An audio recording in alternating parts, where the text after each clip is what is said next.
It's funny that the expression came about. It's a true story because it's always a not. Right. It's not a true story. Yeah, right. It is. You're like nobody ever goes, hey, I got a hooker last night and I paid money in exchange for sex. True story. Yeah. This one says, remember the old days when tweeting meant stabbing a hooker? Bob liked that one. I am not a big fan of video games where you cannot kill a prostitute. I like the ones where... Oh, like Grand Theft Auto. Yes. That was the hook for that game. That's really what people got excited about. Yeah, throw the girl over the... Inevitably, somebody would always say, you know, the great thing is you can drive down this alley and you can kill a prostitute. That was the thing people talked about most of that game. That's why that game took off. I agree. Isn't that strange? Yeah. Hey, how about this one? They say pimping ain't easy, Andy. But what they won't tell you it is much, much more difficult being a prostitute. Pimping is pretty easy. I don't know if you heard pimped, but... When you get older, you start to get a little short-term. But I remember things from 10 years ago like that. Yeah. He can remember, like, when he was a kid, but he can't remember murdering that prostitute last night. You can go to jail for that. It's a whole new law. I've been told. How old was she? I don't remember.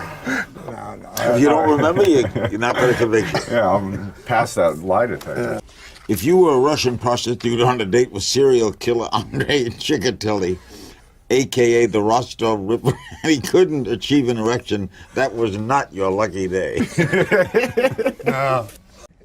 Las Vegas is now home to a 550-foot-tall Ferris wheel. Also drawing thousands to Las Vegas, whores. That's you. That's your voice all the way right there. That's the old, the Norm Macdonald lean in, whores. No. Now listen to this. This would be a good joke for you, I feel, Fred. Okay. Just to the Here's camera. what I've learned. You beat up and toss one 19-year-old Hispanic hooker out of a moving car, and they never let you forget it. Isn't that true? That is funny. That's both funny and true. Hey, let me ask you this. Did you ever toss a prostitute off a bridge? What's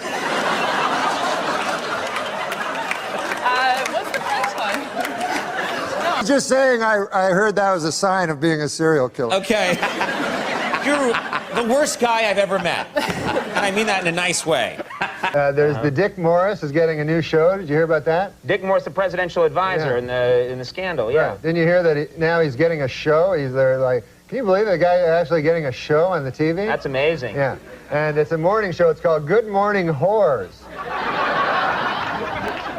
I'd watch that. Yeah. I'd watch that in a second.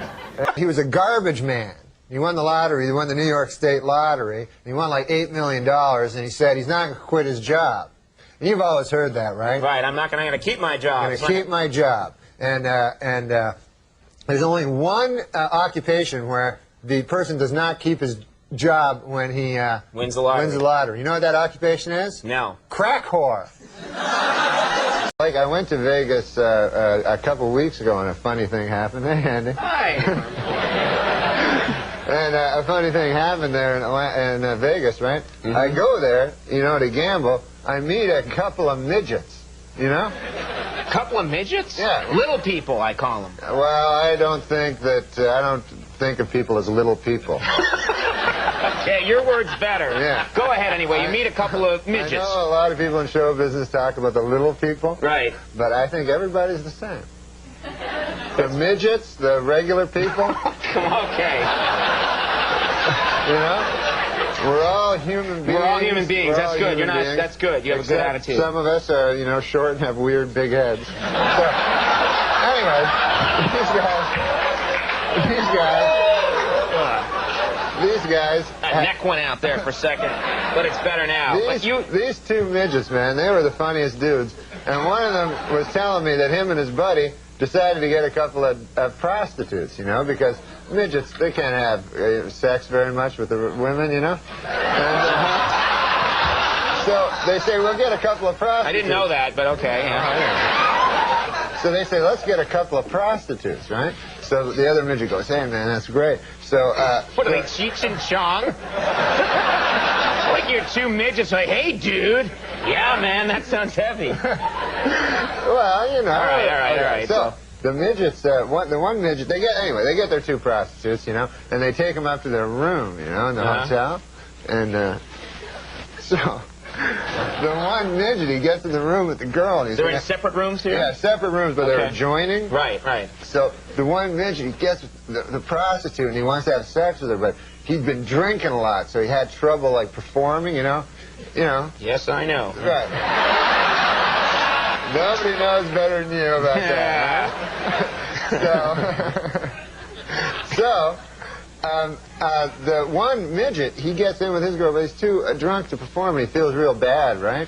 So then, this is what the guy's telling me, the midget. He goes down, then afterwards, he says, okay, get out, you dirty whore, you know? He blames her, you know? Right, blames her, Yeah. okay. So she leaves, and then he's feeling all bad, so he listens with a glass to the next room where his buddy is with his prostitute. Right. And he hears, like, in the next room, he hears, 1, 2, ah!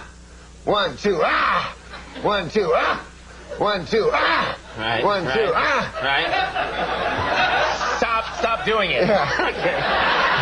So he goes, oh, that dirty midget's having some fun sex over there, you know? So... He calls him a midget too? Yeah. But he's a midget. All right, whatever.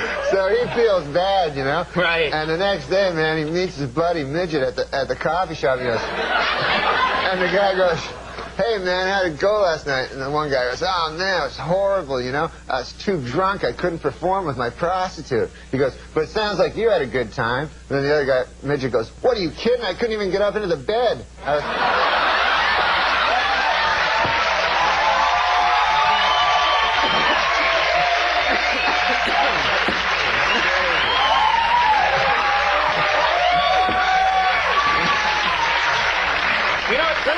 That you ran into those guys because it's such a good story. I know. With the happy ending, they did very good at Baccarat, and they went home. They were happy. But I just have one question. What is this fascination that guys have with prostitutes? That's all I want to know. Gee, let's think about that. I'll tell you what the fascination is. Go, Norm, go. Instead of going out and spending money on a keychain and a G-string, you spend money on sex. Okay, I'm sorry, I forgot.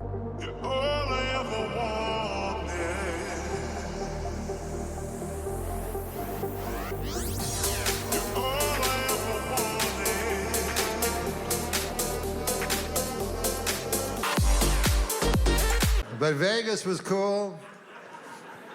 They have a motto in Vegas. They got their own slogan for the city. It says, what happens in Vegas stays in Vegas.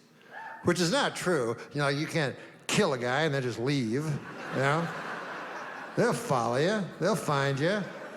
They'll bring you back and they'll try you in front of a jury of your peers. So I thought, well, what does it mean anyways? You know, and I ruminated about it. Days and days and nights. Sleepless weeks became sleepless more weeks. And finally, it occurred to me. It was so simple. It was right in front of my face the entire time.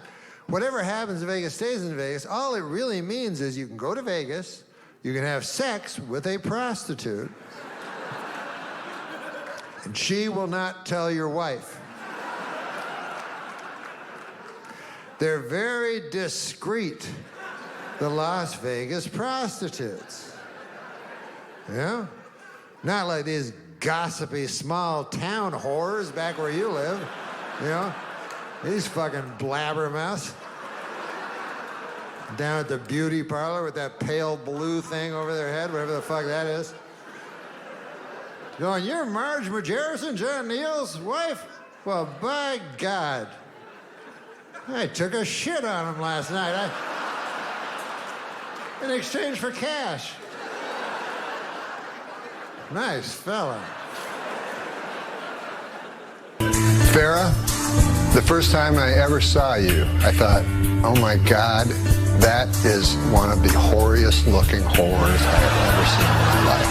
And I have seen a lot of whores because I'm a rock star. And, you know, I've seen ladies like in the front row look at me with that super hoary look on their face. And you look horier than all of them. And that really means something. Okay, settle down, prostitutes. Now, understand that you each get $20, and this requires no sex. No sex at all, regardless of what this character tells you.